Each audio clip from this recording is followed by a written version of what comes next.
we're visiting one of my favorite clients today. She's an artist, and she's going to take us through a little description of her artwork and how great it goes with her mid-century modern home. Oh, hello. Hi. Welcome to my home and studio. My whole house is sort of taken over almost, but I have another painting studio that's a little messier. My work really stems from a sense of place, shapes and lines and colors I may see. So I make a lot of sketchbooks, especially when I'm traveling or if I'm on an art residency. Oh, these are beautiful. So are these sketches like, would you say studies that become larger paintings eventually? Yes, they do. Fun. I was invited by the Gibbs Museum along with other artists to take part and decorate a model. So I was lucky. I was given Anna Greenlow. She looks like a 1960s fembot. Yeah, she does. She's beautiful. Definitely. And then this is I always make journals when I'm traveling. So this place, we actually went to see Rancho de Taos on Georgia O'Keeffe, who I love.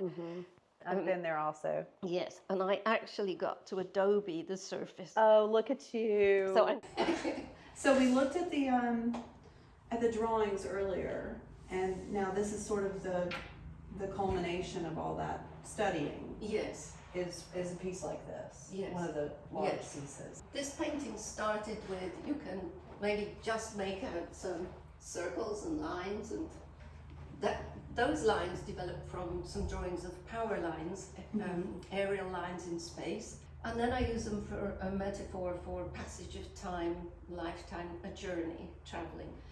And my whole work is a process of what to show or what to cover up and what to reveal. So this painting has actually been sanded with an electric sander. Wow. And it is oil on linen. I didn't start the painting with an idea how it would finish. It's totally different than I imagined it would be.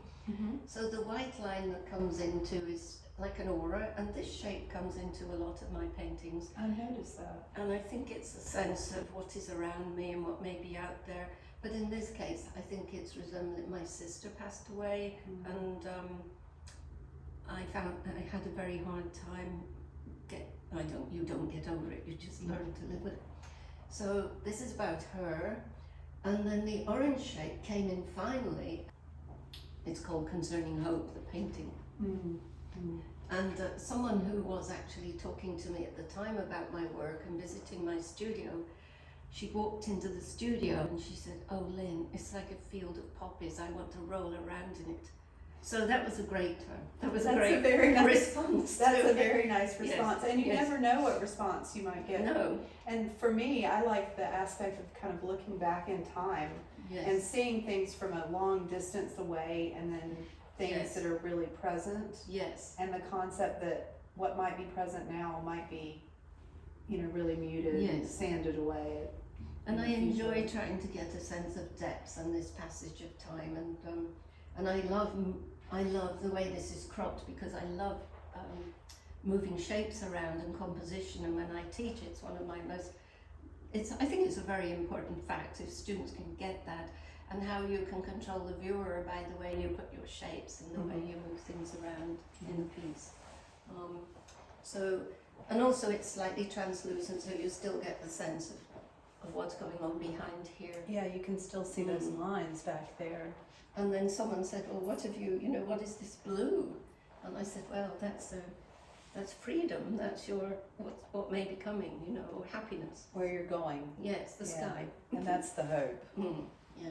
Interesting. So- It's a beautiful painting. Probably any room would love this painting, but particularly this room, it just seems to fit so beautifully it does. in this With the house, architecture. it does. And so when you found this house, what were your reactions to walking in the door? Gosh. Well, I walked in just a few feet away. I just came to where you are, and I said, "This is it." It's just. You hadn't seen any else. So exciting. Out of the bedroom.